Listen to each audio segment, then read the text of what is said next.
June of 2012. It's the second member of the pair. It's a lovely man. This transit was in June of 2004. The next transit of the sun will not be for 105 and a half years. It'll be in December of 2117.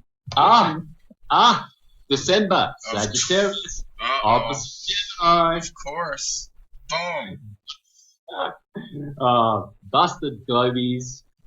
Missed the transit this June. You won't likely see the transit in 2117.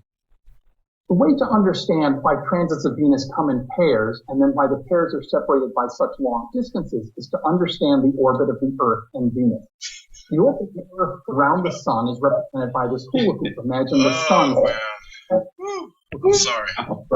Goes around the sun once every 365 and a quarter days. No. Sorry, Globtard. Let me tell you what happens. You're listening? Listen up, Globtard, because you're making a real fool, upside down dunce out of yourself. Venus, both Venus and Mercury and the moon and all the other planets are in the firmament. You see? Read Genesis chapter 1. And the Creator put the sun and the moon and the stars in the firmament. They are all in the firmament. Globy. Plain as day. The orbit of Venus is represented by this tilted platter inside. You can imagine Venus around this tilted platter once every 225 days. That's the orbital period of Venus. The orbit of Venus is tilted with respect to the orbit of the Earth, and we have exaggerated that tilt here so that you can see that it's tilted. The tilt is actually much, much less, but we'll keep it exaggerated just so that you can see the tilt. Now, the reason that we don't get a transit of Venus at every time Venus crosses between the Earth and the Sun is Venus is usually above the Sun or Venus is below the Sun. If the Earth... Okay, this is a good point. You see, these models are reasonably good for explaining things, okay? Obviously, totally the wrong model, but the declination here, the different planes that they're explaining the Sun and Venus to be on, this is how they explain that you can't always see Venus going in front of the Sun because of this declination, see? And that's the same with the Moon. Now, I think Venus's declination is a lot bigger than the Moon's, though. I think it might reach about 10 degrees. I know Mars is a very steep inclination. Yeah, Mars is. So, isn't it funny? This is what I wanted to show you before, Jerry. I wanted to show you a diagram like this showing the Moon's nodes. So basically, what you'll have here, if this was a true model, guys, here, right here, where my cursor is, can you see that? Yeah, here and here. That's a node and that's a node. So the transits can only happen at these 2 points. What he's saying is the transit can't happen up here when Venus is up here and the Sun is on this ecliptic, because this is the Sun's orbit here, right? This is the true ecliptic. Right ascension happens only perfectly on here, okay? And so the Sun never declines. The Sun never suffers declination. So the Sun is always on this hula hoop. And so what he's saying is correct. You can't have transits up here, down here, anywhere. You can only have them here and here. Let's continue. Between the Earth and the Sun is Venus is usually above the Sun or Venus is below the Sun. If the Earth is here and the Sun is at the center, Venus usually passes over the Sun or it passes below the Sun and usually doesn't pass directly in front of the Sun. The only time that Venus can pass directly in front of the Sun is if the Earth and Venus are both along this line of intersection between Venus's orbit and the Earth's orbit around the Sun. We call that line of intersection the line of nodes. And two things happen. Oh, what did you hear, Globtard?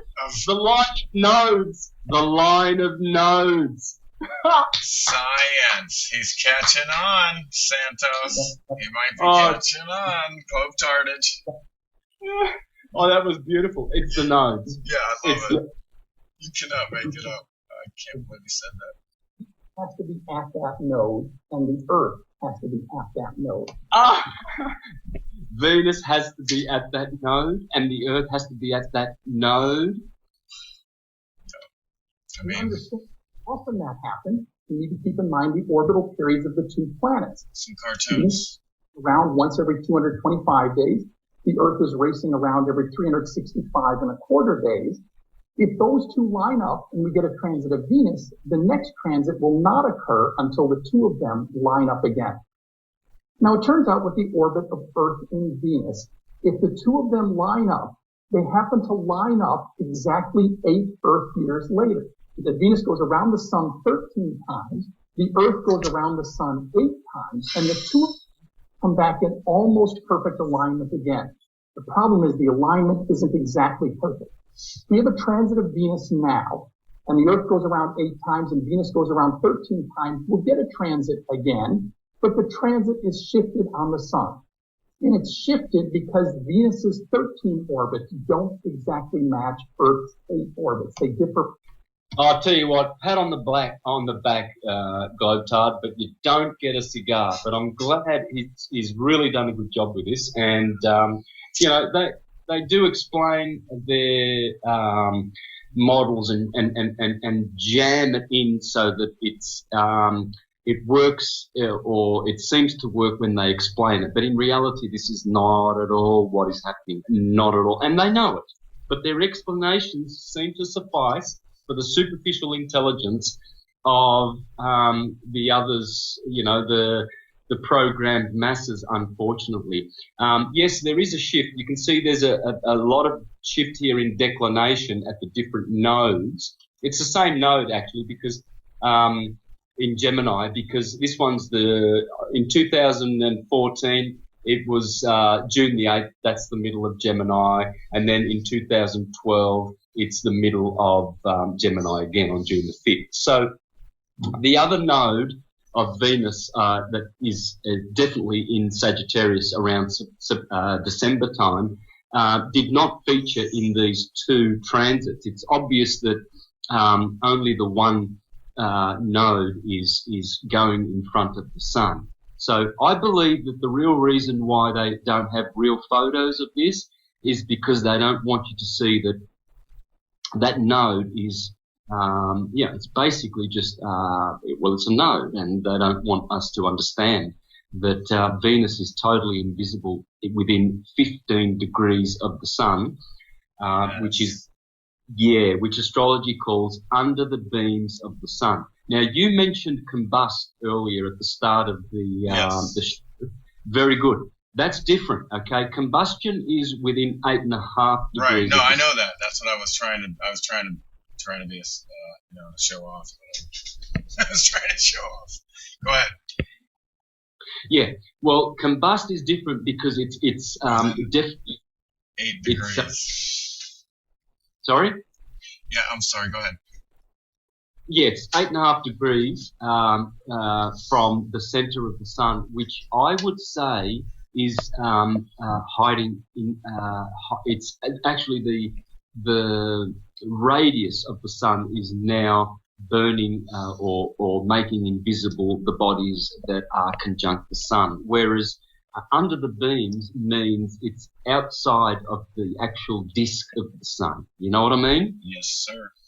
Yeah. So 8.5 degrees is a 16 degree wide width, which means that probably the Sun's disk is occupying those many degrees on the ecliptic. I don't know, but it just goes to show that the ancient astrologers, they knew their stuff, man. And the Jesuits have gone all out after them and ridiculed them for too long. I'm going to rectify that as much as I can. And say something. Can I say something? Yeah. About listen. What about also mention about how they talk about the shadow that it casts being within 100 miles, and so the object that's casting it is usually smaller than the shadow. Again, debunking how big they say the moon is. Exactly. The shadow. Go ahead. The shadow. Yeah. Which shows that the disk of Rahu is. I'll tell you what's going on. That disk of Rahu is much closer to us than the Sun. So, all right, I'm sorry. I see what I did there. Yeah, that's Rahu that's doing that. But they're saying that it's the moon, the helio globetrotting theory, and they have the shadow or the coming from west to east. Again, that's the wrong direction from the moon as well. And then the size of the shadow that supposedly is the moon, but we know it's Rahu, but they're saying it's the moon. So even their own Kool-Aid that they put out, the shadow would make the moon that they claim it's the shadow would make the moon much smaller than they claim as well. Yeah. If you know what I mean. I'm sorry. But it's not even, it's pretty redundant mentioning that because they themselves are confounded by this perplexing anomaly, Right. That's already in there. That's already, thrown a freaking, fox in the chickens for them. It's destroyed. It's made them very, very nervous. You can see they're so nervous. They're giving all these, flippant explanations. Damage control. Yeah, well, there's no real heliocentrist scientist that is sitting down from NASA or from any government agency that is sitting there explaining, seriously this model. They're just they're making a mockery out of it. They're putting these kindergarten kids out there and to explain it, with a bit of, a jolly laughter so that people think, oh, yes, it's all explained. It's all funny. Let's go back to our 9-to-5ers and drinking the fluoride. It's okay. Someone's explained it. Those kids did a good job. I don't have to think about it anymore. Sure. Venus's 13 orbits don't exactly match Earth's 8 orbits. They differ by about a day. And that means that the transit occurs in a different location across the sun. 8 Earth years later, when Venus once again is between the Earth and the sun, and both the Earth and the sun are at these lines of nodes, Venus is shifted far enough that a transit won't occur. Transits of Venus are important because in the past they had been used by astronomers to try to measure the distance from the Earth to the sun. During a transit, we can triangulate the distance to the planet Venus, and thanks to Kepler's laws of planetary motion, if we know the distance to the planet Venus, we can use that to calculate the distance to the sun. Sorry, Globetard. What you've calculated is the triangulation to the node, because guess what? You will never see Venus anywhere near the sun because it's under the beams of the sun, and that's provable. That's why you can only see Mercury in the evenings. You can only see Mercury in the evenings or the mornings. Why?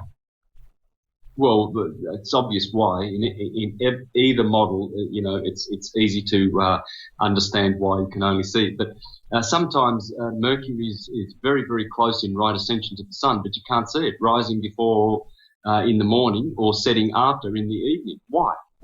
Well, astrology has the answers. It's under the beams. Yes. Yes. So they've triangulated the node. They have not triangulated Venus at all. And some might say, and because they have the erroneous globe model, they're always going to come up with the wrong figure. It's simple. Oh yeah. The transits of Venus are still important when we think about planets around other stars. NASA has in orbit right now the Kepler telescope. And Kepler is involved finding planets around other stars by watching the light from the star dim as the planet passes in front of it. How much light blocked by the planet determines the size of the planet relative to the size of the star. For that reason, since Kepler is using transits like this to discover planets around other stars, astronomers here on Earth will be studying the transit of Venus to understand a bit more about these transits. All right. Look, I'll tell you what. I see this video here and I just can't resist. I think we'll have to click on this quick one here. Go, do it. and then we'll pretty much wrap it up with concluding. For sure. Comments. Let's see this aeroplane pass in front of the sun while Venus is transiting the sun, shall we? Sure. Filmed with Canon. Right, well, this might be a real one, so good. That transit, nah, that was... Uh-oh. This is not... Something's going on here. honky shonky or what? Are we getting honky shonky? There's supposed to be a plane coming past. Where's that? Just gonna chemtrail us? Look, there's the node. It's definitely the node. If it is real, it's the node. It ain't no. Oh, there's nothing. There's no. Yeah. I mean, so where's this plane? Plane. Everything. No, sorry, that's total bullshit. Sorry, waste of time. Right. Okay.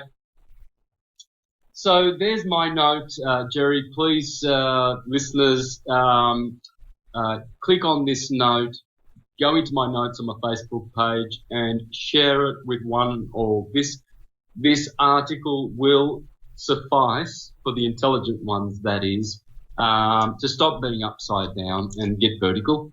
And it should be enough. I mean, we're very lucky that we have this opportunity. Here's some comments. I haven't seen these comments. People commenting on my post there. Very nice. Share it with everyone, with one and all. It should suffice to explain to people what's really going on. It's a time of exposing the lies, guys. All lies are being exposed like never before, and the biggest ones will fall the hardest. They will fall. We will return to stationary flat plane living, as we are anyway. It's a great and evil and sinister deception that has been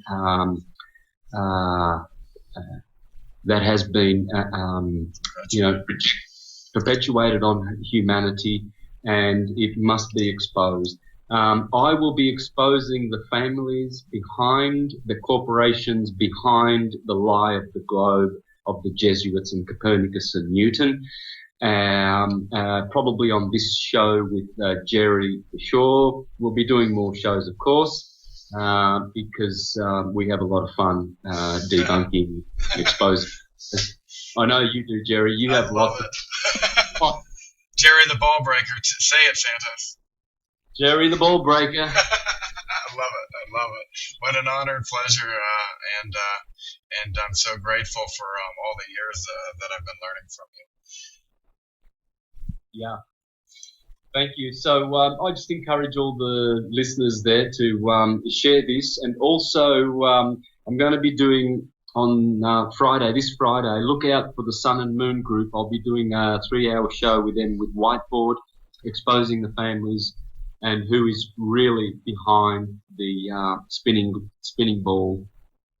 And what I will expose is that these families have no balls. Oh boy. Okay, Jerry, is there anything you'd like to discuss to finish off? I just want to say that when you share this article of Santos, because this is case closed on debunking them, is always ask him where's the moon? It's supposed to be a rock, 238,000 miles between the sun. Between us and the sun, it's supposed to be a rock. And the sun's 93 miles. It's not there. Explain that. Have them try to explain that. Right? Yeah. Explain that first. I'm going to propose that to every Globie from now on as the first thing that they need to come to terms with. They may not have to provide an answer because they never have, and they never will, and no one ever has and never will. So I'm not going to demand that they give me an answer first, but I'll demand that they think about that first and ask themselves that, to be honest, because they need to be honest with themselves. It's time now to grow up, and be truly honest with ourselves. That's what I did. That's why I'm here. I was honest. Here I was, teaching syncretism with a phony model, and it was wrong. And then when I started contemplating the stationary flat Earth, I saw all the proofs that it was true and real, and I had to be honest. I could have continued staying on the globe, and that would have pleased a lot of people. That would have pleased a lot of quote unquote supporters who who claimed that they were supporting syncretism because it's true. Well, those very supporters actually jumped off the syncretism ship into the shark-infested waters the moment I went public with Flat Earth, proving that they are not truthers, proving that they are not honest, and proving that they were not friends of syncretism, nor were they friends of mine in the first place. And I suspected that anyway.